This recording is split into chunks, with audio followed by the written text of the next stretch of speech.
Okay. Thank you. So, Cumprimentos a todos também, de minha parte. Okay. Yes, please. so very briefly, obviously, we are, as one might have feared, in a new world, and we don't precisely know what that will mean. There are so many possibilities.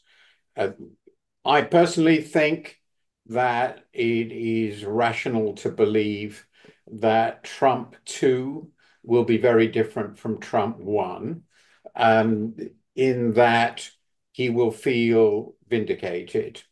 He will feel very powerful, particularly since he's had such a strong result. And he is surrounded by people who will help him to do what he and they want. This is very, very different from the first time when I think he was really in some way surprised that he'd achieved the presidency. He certainly didn't have a plan for the presidency. He had a very small group of people who were really supportive of him, mainly Steve Bannon, with whom he couldn't work. And he surrounded himself with relatively respectable Republican figures with whom he also couldn't work, but they constrained him. And so he was very much limited in what he could and did achieve. I think he will have a very different view now of his capacities, and his ability to change things. And that will come through, I believe, in both his domestic decision making, the structure of his administration, what the administration will try to do, and also his global activities. Now, Trump is never predictable. It's never completely obvious what he's going to do of the many things he's promised to do. But I think there are some things that are at least plausible in both the domestic and international scenes. He will seek revenge for people he believes have wrongly persecuted him, which is basically anybody who's done anything against him. So there will be a long list of enemies which he will try to punish. Many of them domestic, most of them domestic, but some of them might well be abroad. He will try to pursue his uh, uh, um, America Unchained, America First agenda. And the most important aspect of that for him, it's very clear, is trade. So I assume that he is going to pursue his trade policy agenda. Um, Third, he himself feels no obligations to others. He's essentially a transactional human being, that even applies to members of his family. And I think he will now almost certainly try to liberate himself from any binding constraints within alliances. This is less certain than the other things I mentioned, but I think this is very plausible. It is also plausible that he will try to help those he considers his friends at home and abroad against those he considers his enemies. Finally, I can say many other things. I think he will directly and indirectly give a great deal of support to the more authoritarian, populist, right-wing elements in world politics and particularly in European politics against the traditional liberal Democrats whom the United States has historically tended to support. And this will change the balance of power in the world. I think I should actually add one thing, which I think is very interesting, is his relations with other autocrats. There are some who he will pretty clearly try to be close to. I mean, one that's pretty immediately comes to mind is Narendra Modi. Another is Benjamin Netanyahu. Those both seem pretty plausible to me. His relations with Putin are, in my view, somewhat unclear. I mean, he's clearly going to try and settle Ukraine, but I don't think he'll want Putin to march all over it after he's done that. Relations with Iran and China are going to be very difficult and complex. In general, Trump doesn't like wars, and that might well turn out to be an important feature of the way he now governs. But the crucial point is we are in a different world with a different America playing a very different role, and with a Trump who I believe will feel pretty liberated and dominant and able to achieve whatever he happens to want at the moment. And that, of course, can always change from day to day. It is worth noting he's much older than he was in 2016. He sounded pretty weird and crazy, as people pointed out in the campaign. And that, I think, can only get worse. And that's all I have to say. Thank you very much. So we are going to have a discussion. As I told, thank you very much, Martin. As always, very, very clear and very direct. So I will ask anyone to make some questions or comments, but and we try to group three questions or three comments. I can ask Rui Dias Ferreira that is here with us and usually is very keen on these international topics. Rui, do you want to make a question, please, or a comment to Martin, please? Hello, good afternoon. Thank you, Jaime. Thank you, Martin. Well, maybe I ask Martin to discuss a little bit about what are the options now for Europe, not so much theoretically, but what with his experience, what is Martin's beliefs regarding what we can do to move forward aside from US dependency. Thank you. Okay, but I think it's better you answer and then we go to another person, please. Okay. I think that's a colossal question. And because it underlines things that already became clear during the first Trump presidency, that we are moving into a new world for Europe. I mean, the obvious and most general answer would have to be something pretty banal, like Europe has to strengthen itself because it will no longer be able to rely so automatically, as it has done for most of the post-war period, on American power and support. And when you think of strengthening yourselves, that means, given the threats that Europe confronts, military threats, economic threats, some of them from America itself, some of them from the world, the huge transformation in European comparative advantage and economic dynamism we are seeing and we have been seeing. So strengthen itself means economic strengthening. It means security strengthening, which means obviously defense capacity and foreign policy capacity. I think that sort of seems pretty banal. If you can't do that, you will not be an actor in this world. Europe will not be an actor in this world. It will be acted upon. And it's important to remember that if the United States is moving towards a somewhat more autocratic age, I won't go on to the question how far it will go. We don't know that. And we have already Russia and China and Iran, a bit player, but still a significant bit player in the world. Then Europe becomes the last large economic entity with at least a formal commitment to liberal democracy. And certainly that seems pretty clear here. And that means its ability to defend itself in this world becomes more important and clearly vastly more difficult. Now, having said that, the question obviously is how this can be done, given that Europe is still essentially an aggregate of sovereign states with different instincts and interests and whose ability to reach common positions which are effective and flexible, as they have to be in some of these areas, is limited by the reality of power relations and the extent to which the areas that I've just listed fall within national competence. There is actually, after all, you know this much better than I do, no European coherent defense institutions. Trade policy is something that Europe can do.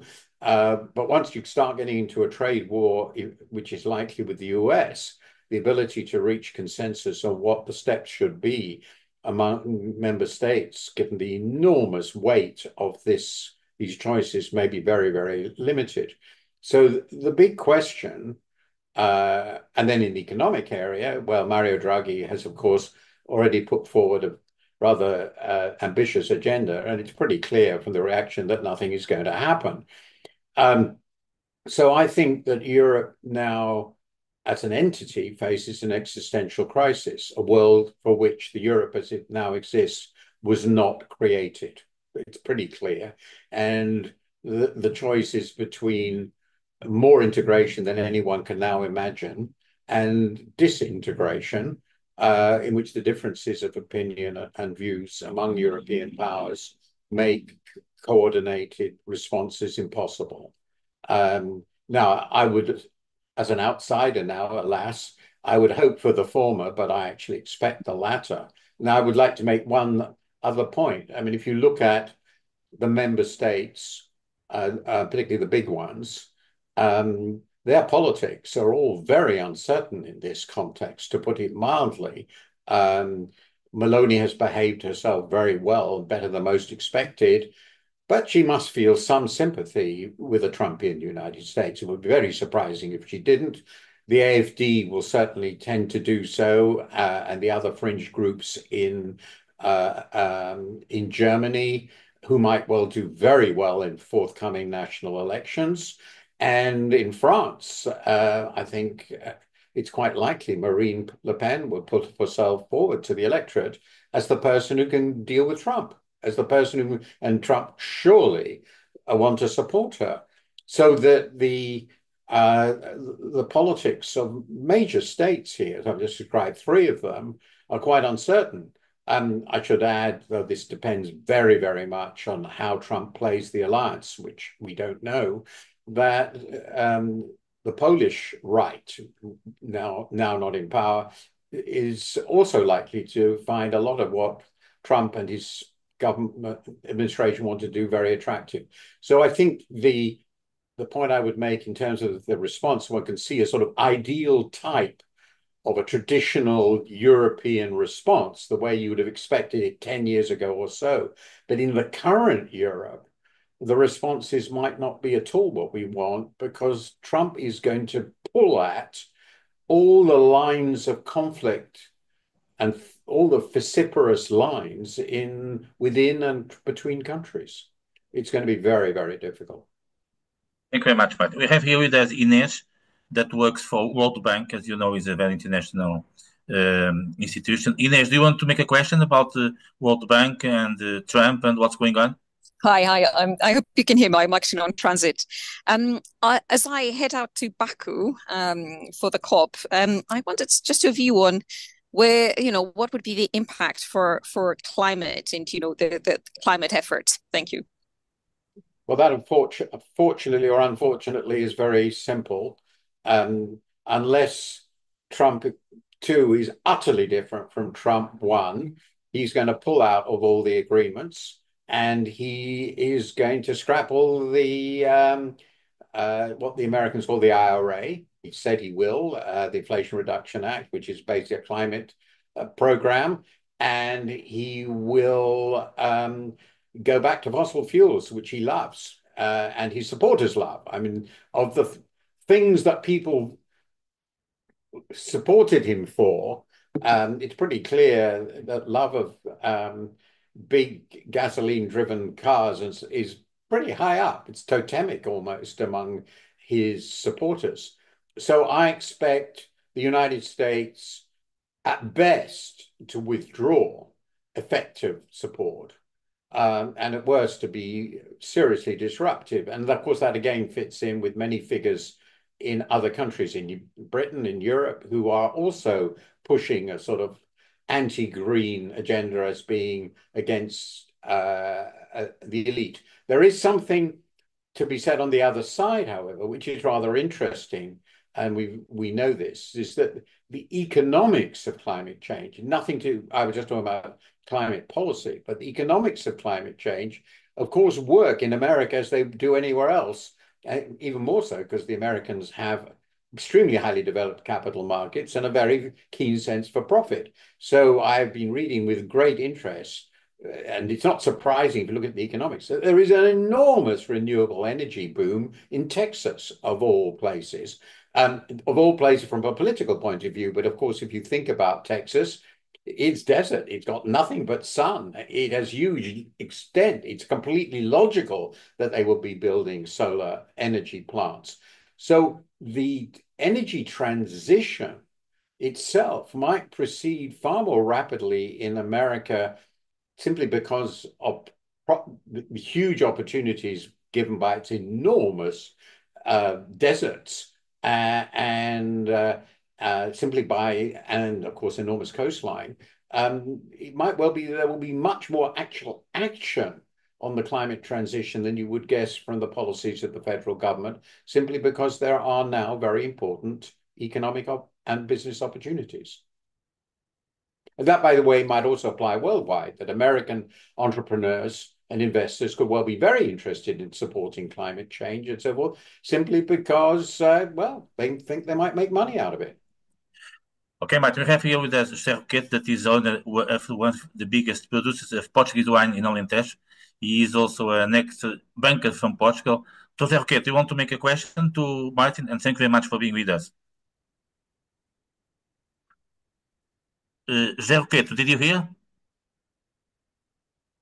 I think you're muted. I'm sorry, I had the voice control out.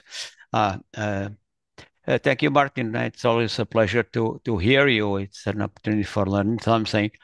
To be quite sincere, I don't have a full idea what what is going on in the US, and I think I feel that I have to wait until we know if the Congress goes blue or red. For now, I don't know, or maybe it's still a little early to be informed about this. That's one point. The second point is that we are really far away in the European Union, becoming sufficiently militarized to dissuade Putin from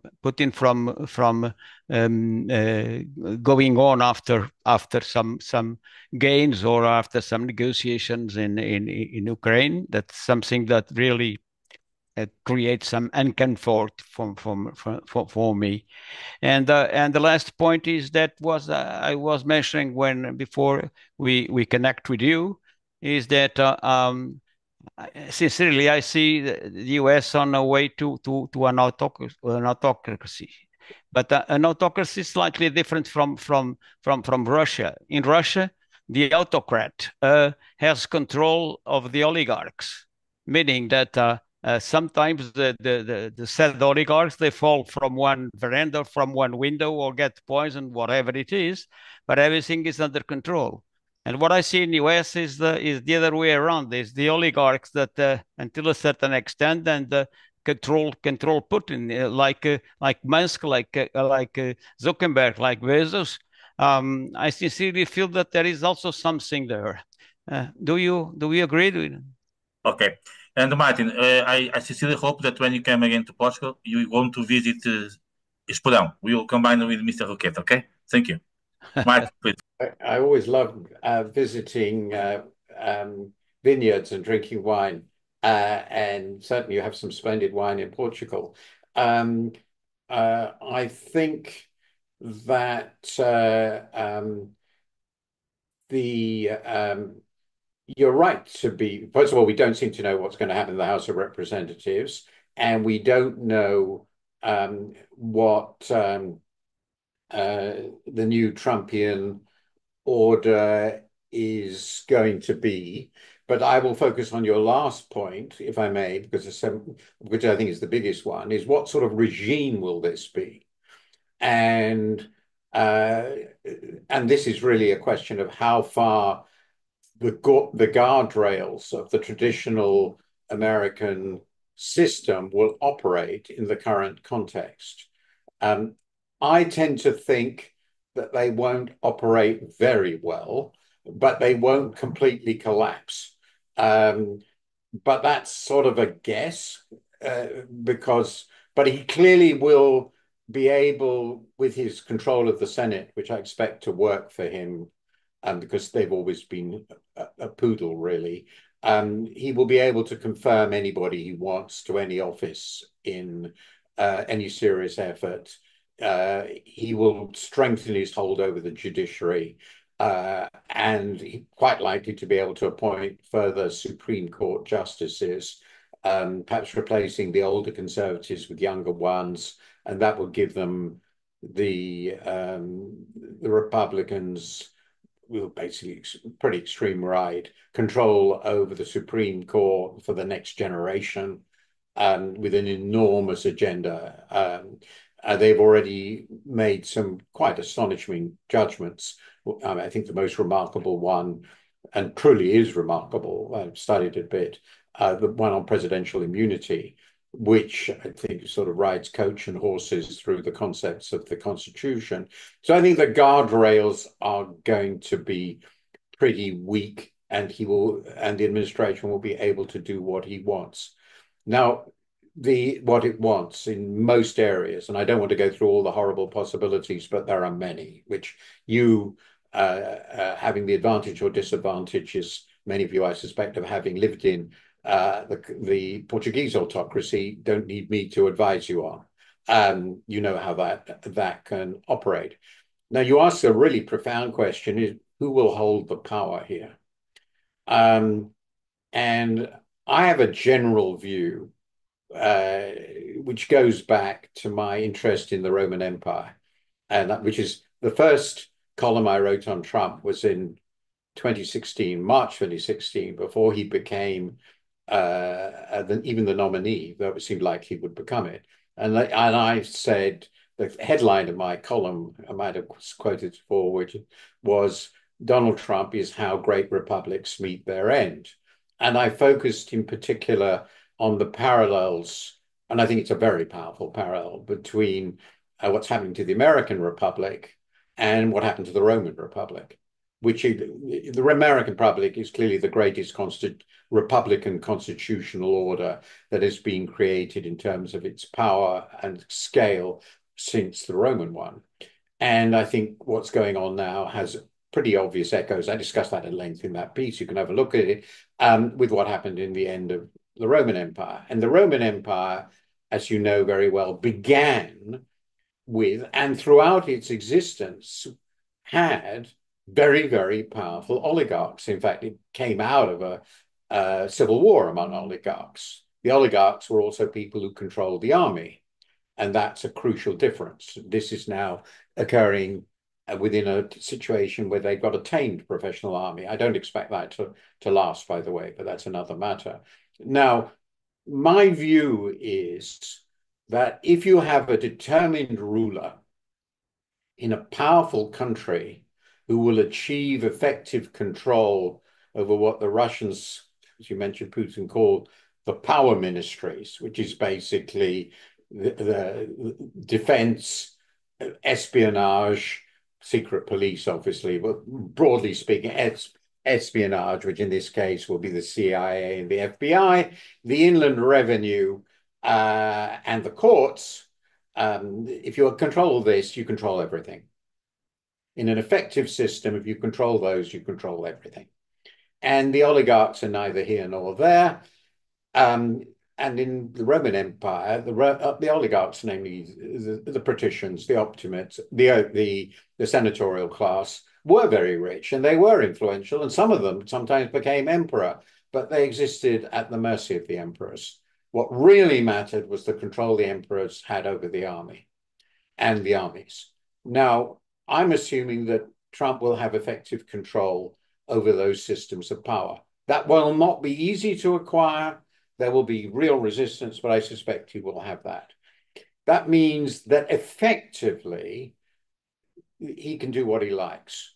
He has the pretty obvious threat that he can threat, which the oligarchs in America have been responding to, which is that if they don't behave, he'll throw them in prison, or at least he'll attach them. You know, he will start running prosecutions, which will just bind them up forever. He thinks that's what they've been doing to him. So what people have been doing to him. And it's pretty obvious already. Just look at Jeff Bezos at the Washington Post that they're frightened, quite reasonably, by the way. They should be. So my guess is that in a normal situation, the oligarchs will not control Trump. It will be the other way around. But there is a key qualifier here, and that's the personality of Trump, because Trump is not Augustus. He's not a man who understands power in the way that Augustus did. He's got there sort of by accident in some ways. He's obviously brilliant at this, but he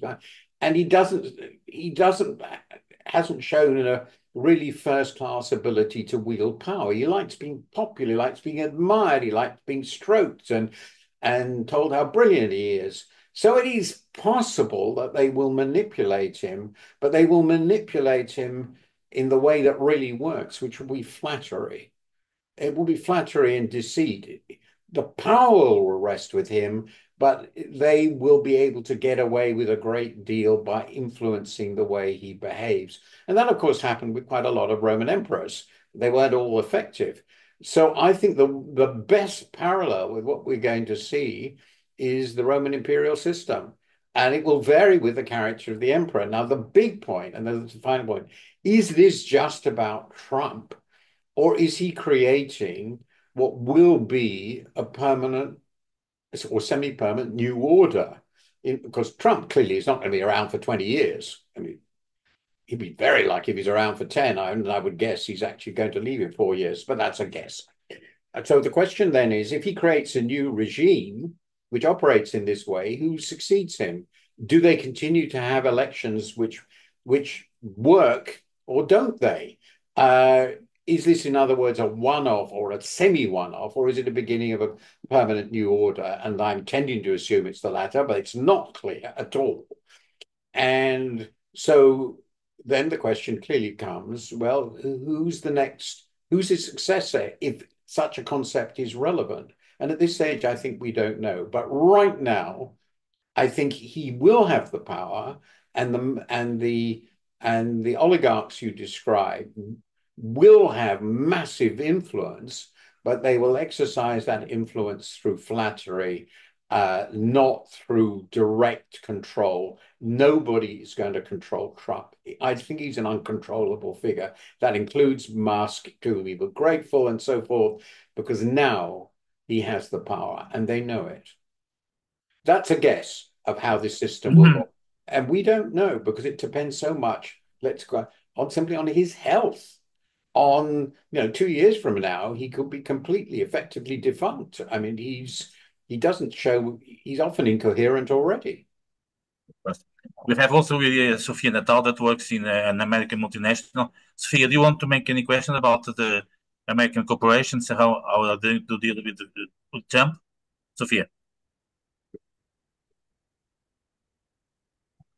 Sophia, did you listen to us? I guess she's not. Okay, maybe she's not now on. Now, can you have Paul Simões that usually has some questions to put in our group? Please, Paul, do you want to make any question or any comment to Martin, please?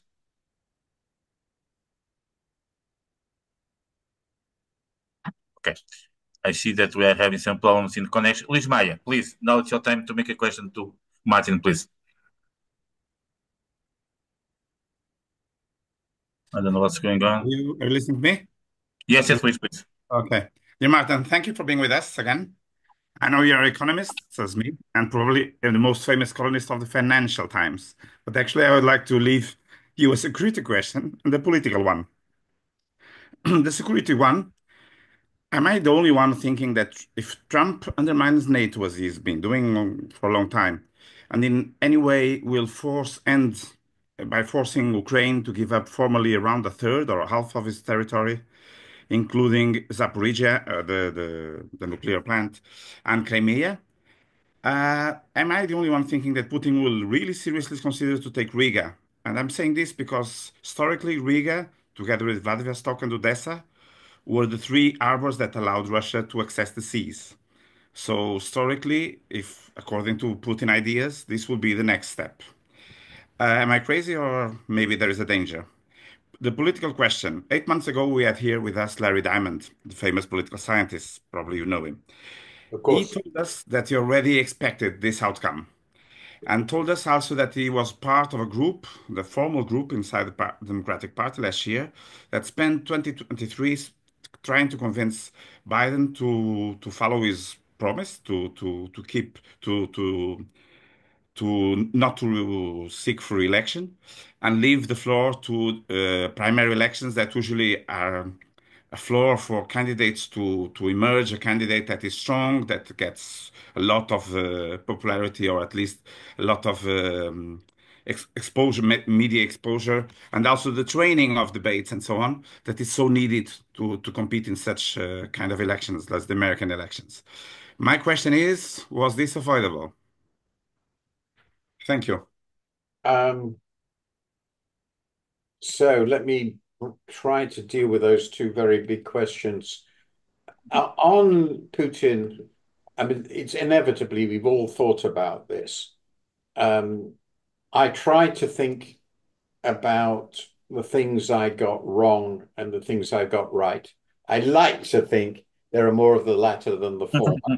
Uh, and I think I have got some things quite right, including, for instance, the danger from Mr. Putin, from Mr. Trump in March 2016. But uh, I didn't, I wasn't persuaded, though I could see the concern that Putin would invade Ukraine in the way he did in February 22.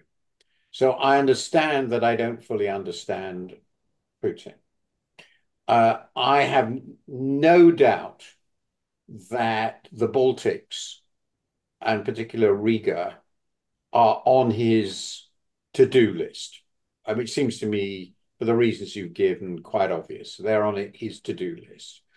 Uh, I don't know where his to-do list ends, because I think, like most people of this kind, and I think it's become increasingly clear, he's an ambitious opportunist. So he will seize what he can if the costs don't seem ridiculously high. So I don't know where he wants to stop, and I suspect he doesn't know where he wants to stop. Having now turned Russia into the country it is, um, that is obviously perfectly possible there is further expansion. But he isn't, Russia is not spectacularly strong.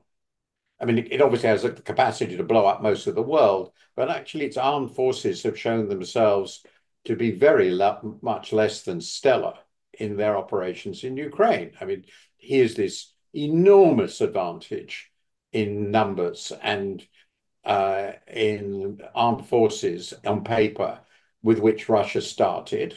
The population multiple is what, 4-1, something like that. I can't remember exactly. He's got huge resources, essentially unlimited resources. He has survived, he has total control over his economy, but he hasn't been able to win. I mean, it's really quite astonishing.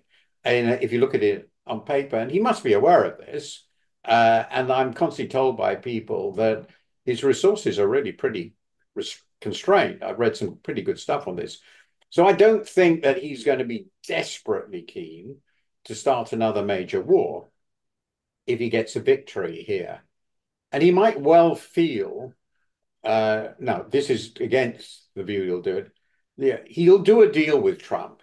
Trump will declare this deal as the greatest deal in world history. Of course, he will. He will declare he's the great peacemaker, and so forth. And if I were Putin, I would feel there is a risk if you humiliate Trump by invading Riga the following morning, as it were, or even a month or two. Trump isn't safe, which is one of the point people make in his favor. He's not predictable. And if you humiliate the absolute boss of a superpower, enormously much more potent than Russia, obviously, that's a pretty risky thing to do. I mean, Trump might say, okay, we're at war with Russia. And that would be a very stupid place for Putin to get himself into. So I would tend to think, if I were Putin, let's wait it out. Trump won't be there forever. We can get into position. We will strengthen ourselves and so forth, and then take the next bite when Trump isn't around. He might be succeeded by somebody who really doesn't give a down, like J.D. Vance, for example, who really doesn't care. Against that, of course, Putin is not immortal, though he's younger. He might feel that he has to be hasty, otherwise he won't go down as the next to Peter the Great in Russian history, which is clearly what he wants to be. So I can't predict it, but my instinct is that if he does a deal with Trump, let's assume there is a deal, this is the line, this is the armistice line, this is what's yours, which is still a pretty big victory from his point of view. He's taken a huge chunk of Ukraine with the combination of Crimea and this, and he says settles down to actually live with that. I think that to me is more plausible than taking the really big gamble of humiliating Trump. But that's my instinct with Putin, but it could be really wrong. He may be getting crazier in old age and feeling that he has to take the risk now, otherwise he will never be Peter the Great. This is one of the problems of dealing with strong men, is that by their nature, they are unpredictable, unstable people, and they have nobody to constrain them. There was a question from Joaquim Cabas that is driving about Taiwan. What do you think will be the agenda of Trump to Taiwan? It's not clear. He wants the TSMC, yeah, TSCM, isn't it? TSCM. Plant essentially moved out of Taiwan. He hates the fact that America is so dependent on this plant for the creation of semiconductors whose IP is in large part American. It goes against his whole America First agenda.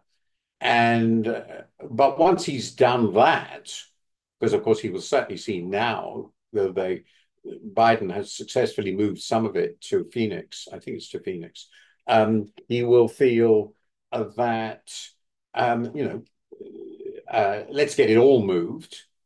And then who the hell cares about Taiwan? I mean, it's part of China. It's a dinky little island. I'm not going to fight World War III over that. I think his instinct will be to separate the US from China to the greatest possible extent economically. It's quite unclear to me what he's going to feel broadly about his American alliances in Asia and whether he should support them against China, because I think his instincts really are quite isolationist. There will be people in his administration, possibly, depends very much on who his Secretary of State and Secretary of State of Defense are. If Pompeo, for example, were his Secretary of State, well, he would be incredibly hawkish about China and would probably want to start World War III with China. But that's not been Trump's instinct. I mean, the greater danger, I think, is that he will withdraw, and all the allies US has in Asia will then conclude they have to do a deal with China. They just simply have no but choice but to do a deal with China, and that's what Japan will do, and Korea, and all the rest of them. And that Trump will say, "Who cares? I'm not interested in any of these places." And again, that's where Trump gets so unpredictable. Is he going to take that view, which he sort of sometimes seems to be inclined, or is he going to take the view, well, these are sort of American allies? And in the last period, he was really rather close to the Japanese, at least.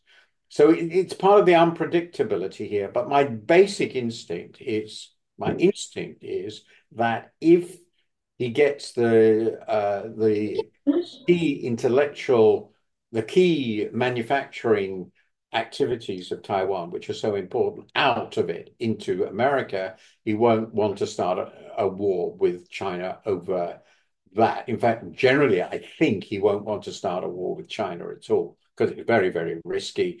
And he's not, it's the one interesting feature about Trump, he's not really very keen on wars. Perfect. Margarida Couto, you are also here with us. Do you want to make a question to Martin, please? We are still going on to the end. Yes. Being a woman, one of my questions is, was it a mistake that Harris has focused so much of the campaign on abortion? Apparently, abortion was not such a big topic for Americans. Or am I getting it wrong? I mean, my guess is that Americans were more concerned, after all, about other topics. And it might have been a mistake to focus so much on something that, at the end of the day, for even a political question, it's more a kind of a personal question and not so much a political question. Well, the first point is I'm not an expert on this. The polling on voters' choices, I haven't seen any yet. So I don't know. I don't know doubly.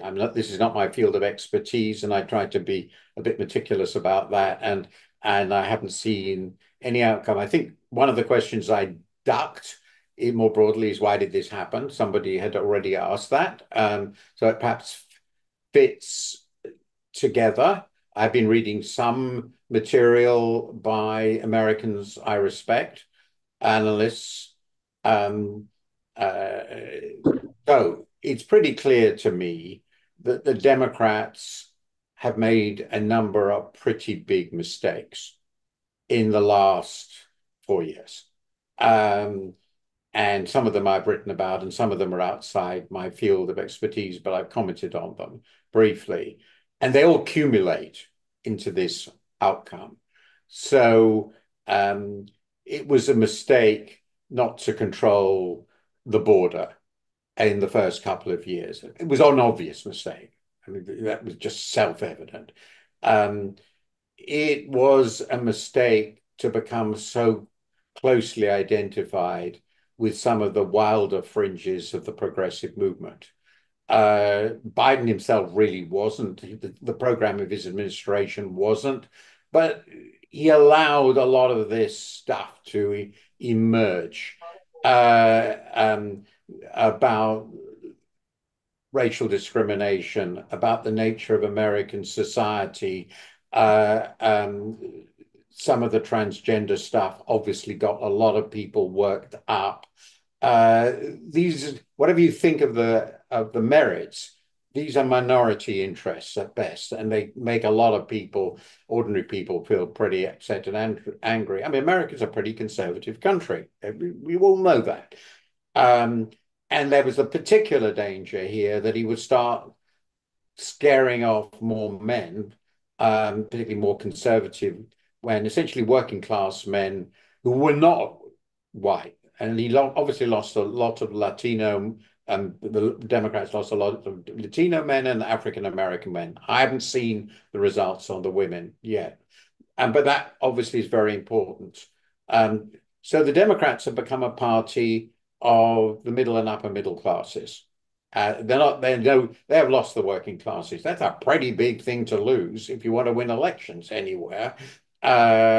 And including, it's pretty clear, working class women who have other concerns. The things you mentioned are very important, but having an income that supports their household, being able to feed themselves, and this again gets to another mistake. There was a huge mistake in letting inflation get out of control. And since I happen to believe I was on the other side, I criticized both the Fed and the administration over their fiscal and monetary policies. I thought they were risky. I think whatever you think of that, it's clear that the cost of living thing, just as in Europe, has been very, very destabilizing. So take immigration, some of the wilder areas of racial and gender politics and inflation, and you add those three things, these are big problems. The strong economy helps, but when you get this huge inflation, people notice. So that's the longer run stuff. Then it's perhaps worth noting, though I don't know whether it's really important, the mess in Afghanistan and the mess in the Middle East don't make you feel that these people are really in control of anything. They look, and the inability to solve the Ukraine problem, all that makes them look sort of ineffective. We've got all these wars and we don't seem to be able to control it. Now, these are the longer run things. Then I think the question, it was obviously now. Many wondered, a huge mistake for Biden to proceed as if he could stand again. His inner circle must have known that he wasn't going to be able to stand up to an election campaign. He wasn't the Biden of 4 years earlier. So they should have said, we're not going to run him. We are going to get an open, contested election, primaries, and we'll see who emerges. And that would have clearly been a broader choice than just Harris, which is all they could do when he did finally pull out. And there were clearly other candidates out there, Meg Whitmer, Shapiro in Pennsylvania, who probably would have done better with the working class voters than Harris could. And then finally, you get to the question of what Harris could do. I think she's quite an appealing person. She has essentially no weight at all on economics, which is really important because American presidential elections, surprise, surprise, are a lot about economics, and she just doesn't look like have any views on this. And she doesn't have any views on it. She doesn't know anything about it. Now, neither really does Trump, but he pretends he does, and people believe he does because he's rich. And so, but Harris couldn't destroy him on that. Biden 4 years ago was much more effective, and there were other people I think who could have been much more effective. Then she was inevitably associated with the failures of the administration that I've talked about, because she was vice president, for God's sake, particularly on immigration, and she was also associated with a lot of the diversity, equity, and inclusion and other stuff, which many of these voters didn't like at all. I have no strong views on those areas. So she wasn't an ideal candidate to take on Trump. In fact, I was surprised at how well she did. But just to push back on one thing, given all that, all these problems, self-created and real in the circumstances of what had happened, it seemed to me not irrational for the Harris campaign to go for the issue that had worked so well for the Democrats in the midterms. And there's no doubt that in the midterms, when we expected a red wave, that didn't happen. And the most American pundits I know think that abortion was a very big issue. And the support of women, who are, after all, the majority of the voters, seemed potentially very, very important. And if they could mobilize them effectively, this seemed not an unreasonable thing. So my instinct at the moment, and I'm very much going to look at what people say, the analysts who really know, particularly Silver, of the New York Times. But I think that maybe by the time they were running this campaign, of the emphasis on women's issues was not a bad place to go. But of course, we now know it wasn't enough. But in the end, I tend to feel, particularly now, this might be a mistake, that by the time Biden pulled out, all the options were terrible. And a mistake on the top of many mistakes. And so, sorry? A mistake on the top of many mistakes. I mean, from a European perspective, it looks like it was not only Trump's success. Trump's success was built on a lot of unsuccess of the Democrats. I mean, they did so many mistakes that could have been avoided, at least from our perspective. I mean, being an American, probably it's Yeah, different, I but mean, I've listed a lot of them, and I think you probably agree with the mistakes I've yeah, all listed. of them. But And how come?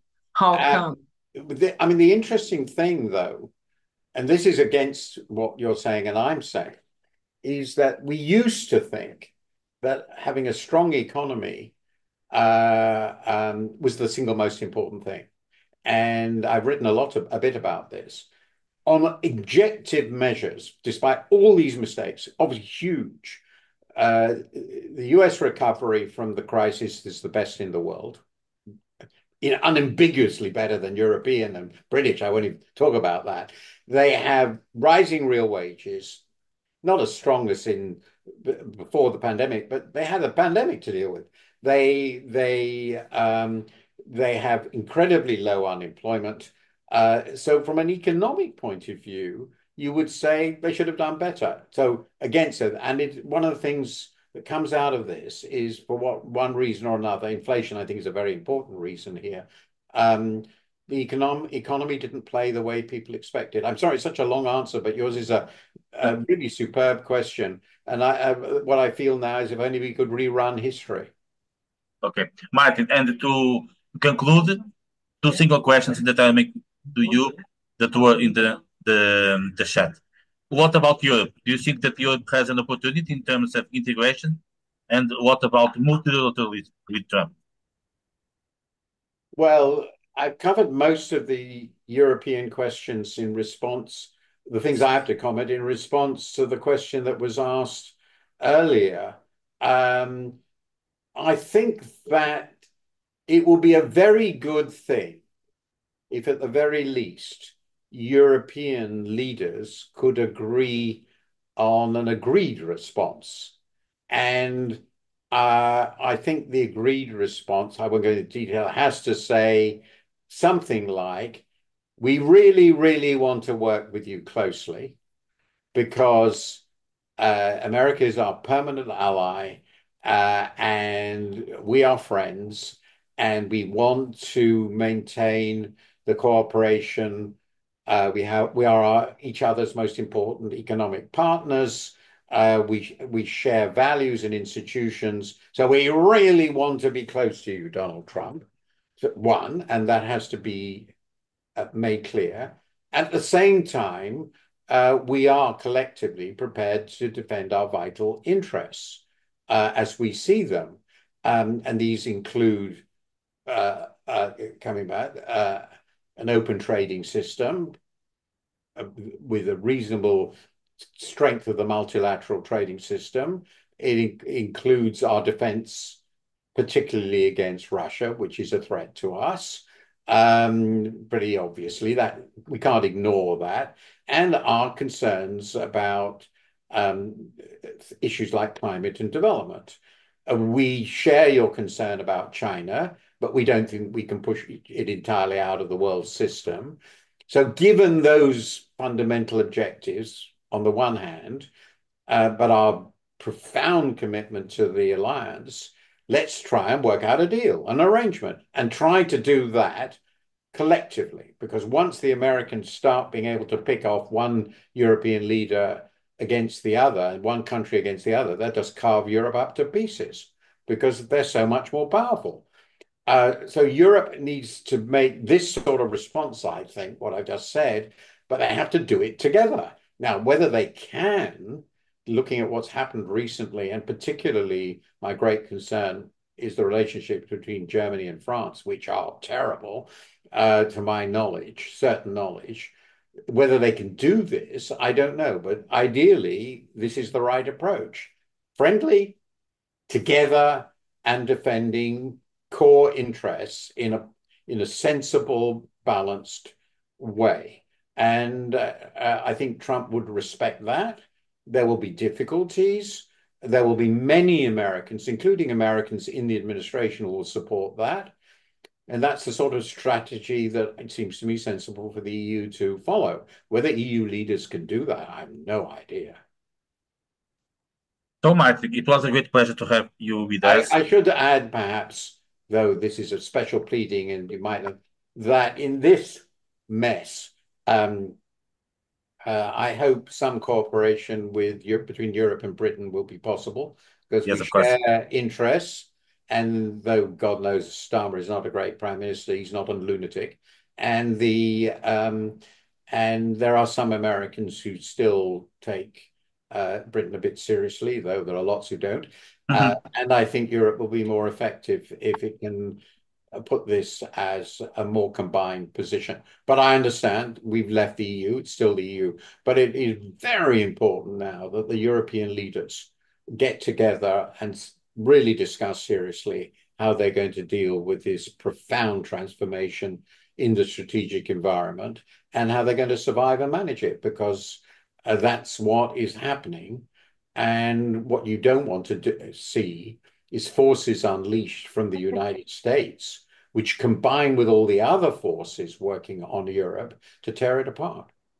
Yes. Martin, as I told you, it was a great pleasure to have you with us. Do you know that you have here in Portugal a very, very, very large number of readers of your articles in FT, of your books? You were recently presenting your book here in Lisbon, and we hope to see you again very soon here in Portugal. It will be a great pleasure, okay? I will, and I always love going to Portugal, and I was very enjoyed the discussion of my book, which unfortunately turns out to be more relevant today than it was when I wrote it. That's a fact. It will be very impressive. I very much hoped that it would turn out to be a book that wasn't necessary, but it hasn't entirely turned out to be that way. Thank you very much. Thank you. Thank you It so was much. a great pleasure, It and was thank you very great. much. Have a nice week. Bye-bye. Goodbye, Thank you everybody. very Good much for afternoon. everybody.